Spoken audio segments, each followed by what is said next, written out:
ẹ kú dédé àkókò yìí gbogbo ẹ̀yin olólùfẹ́ ìkànnì Jígí Alára, ìkànnì 24 tó fi ìkàlẹ̀ sí ìlú Ìbàdàn ìpínlẹ̀ Ọ̀yọ́, ilé tí a ti ń sọ ọ̀rọ̀ bí àkọ́lé ìtàn tó jẹ́ wípé pẹ̀lú ìmísí Odùduwà ní gbogbo ọ̀rọ̀ tó ń jáde láti ẹnu wa. Ẹ̀yin olùgbọ́ wa, a dúpẹ́ fún bí ẹ ṣe ń bá wa lọ. Ojú tẹ́ fi ń fò wá kò ní fọ́, bẹ́ẹ̀ sì ni etí tẹ́ fi ń gbọ́ wa kò ní di tẹ́ náwó sí láéláé. Abdulkareem Nimot ni oníròyìn yín. Àjọ tó ń gbógun ti ìwà ìbàjẹ́ àti jìbìtì ní Nàìjíríà EFCC ti bẹ̀rẹ̀ sí ń wá àwọn olùdìbò tó lé àwọn òṣìṣẹ́ wọn kúrò ní ibùdó ìdìbò kan nígbà tí ìdìbò gómìnà ìpínlẹ̀ Èkìtì ti ọdún 2026 ń lọ lọ́wọ́. Gẹ́gẹ́ bí ìwé ìròyìn Punch ṣe sọ, ọ̀kan nínú òṣìṣẹ́ àjọ náà tí wọ́n bá aṣojú kọ̀ròyìn wa sọ̀rọ̀ ní ọjọ́ Ìṣẹ́gun ṣàpèjúwe ìṣẹ̀lẹ̀ náà gẹ́gẹ́ bí ohun tó lòdì sí òfin àti àpẹẹrẹ búburú tí kò gbọdọ̀ tẹ̀síwájú. Ọ̀kan lára àwọn òṣìṣẹ́ náà sọ pé àjọ EFCC ka ìṣẹ̀lẹ̀ náà sí ìkọlù sí ojúṣe òfin tí a fi lé wọn lọ́wọ́. Ó sì kìlọ̀ pé àwọn tó kópa nínú rẹ̀ lè fojú winá òfin. Ó ní àárí ìṣẹ̀lẹ̀ náà gẹ́gẹ́ bí ohun tí kò tọ́ tó sì lòdì sí òfin. Àjọ EFCC kò ní faramọ́ ìwà ọ̀daràn bó ti léwu kó kéré mọ́. A sì ń wá àwọn tó kópa nínú ìwà búburú ọ̀hún o. Ó tẹ̀síwájú pé ìbànújẹ́ pàtàkì ní ipa tí ìṣẹ̀lẹ̀ náà lè ní lórí àwọn ìdìbò ọjọ́ iwájú bí a kò bá gbé ìgbésẹ̀ tó yẹ. Ìhùwàsí àwọn olùdìbò náà ti dá àpẹẹrẹ búburú sílẹ̀. Bí a bá jẹ́ kí irú ìwà bẹ́ẹ̀ máa tẹ̀síwájú, ó lè mú kí àwọn míì bẹ̀rẹ̀ sí dí àwọn òṣìṣẹ́ agbófinró lọ́wọ́ nígbà tí wọ́n bá ń ṣe iṣẹ́ tí òfin fún wọn ní àṣẹ láti ṣe. Bó bá wá rí bẹ́ẹ̀, a máa ṣe àyẹ̀wò ọ̀rọ̀ náà dáadáa, a máa wá àwọn tó ṣe, a ó sì gbé ìgbésẹ̀ tó yẹ.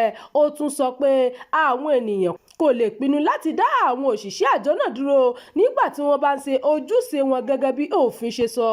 Àjọ EFCC tẹnumọ́ pé ríra ìbò jẹ́ ohun tí kò tọ́ àti pé wọn kò ní jẹ́ kó tẹ̀síwájú. A kò ní gba ríra ìbò láàyè, a kò sì ní jẹ́ kí ẹnikẹ́ni dẹ́rù bà wá. A kò ní tẹríba fún ìhàlẹ̀ tàbí ìfòòró ọkàn kankan. A ó máa bá a lọ láti jagun ríra ìbò àti láti mú kí ètò ìdìbò dúró wámú. Ojúṣe yẹn ni wọ́n fi lé wa lọ́wọ́. A kò sì ní kárí ọkàn nítorí ìhàlẹ̀ tàbí ìdènà láti ọ̀dọ̀ ẹnikẹ́ni níbi ètò ìdìbò gómìnà Èkìtì tó wáyé ní ọjọ́ Àbámẹ́ta. Àwọn olùdìbò ní ibùdó ìdìbò Unit 10 Ward 7 ní Ìyìn Èkìtì ni wọ́n dojúkọ àwọn òṣìṣẹ́ àjọ EFCC tó dé síbẹ̀ láti tọpasẹ̀ àwọn tó ń ra ìbò lọ, tí àwọn olùdìbò kan sì ń béèrè pé kí ni ìdí tí àwọn àjọ EFCC fi wà níbí. Wọ́n sì tako bí wọ́n ṣe rán wọn sí ibùdó náà tó sì yọrí sí ìfàǹfà tí ó mú kí àwọn òṣìṣẹ́ náà fi ibùdó ìdìbò náà sílẹ̀.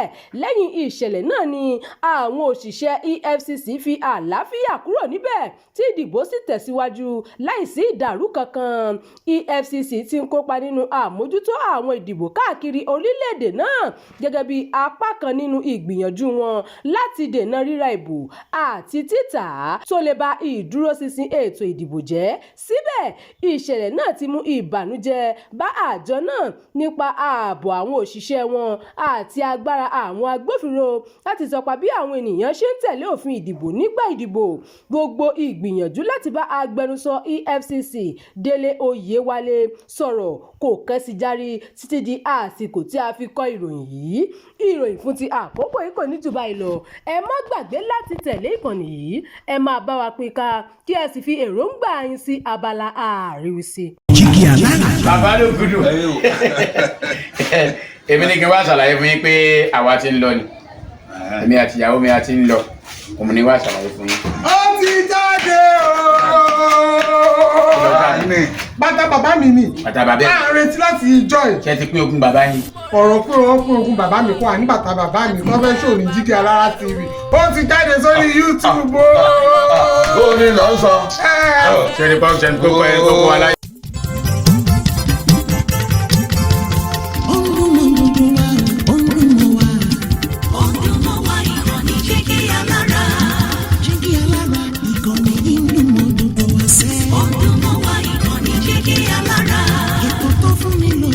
Ètò tó wà ní lọ́yẹ̀ wà ń bẹ̀. Ọdún mọ́ wa ìkànnì jẹ́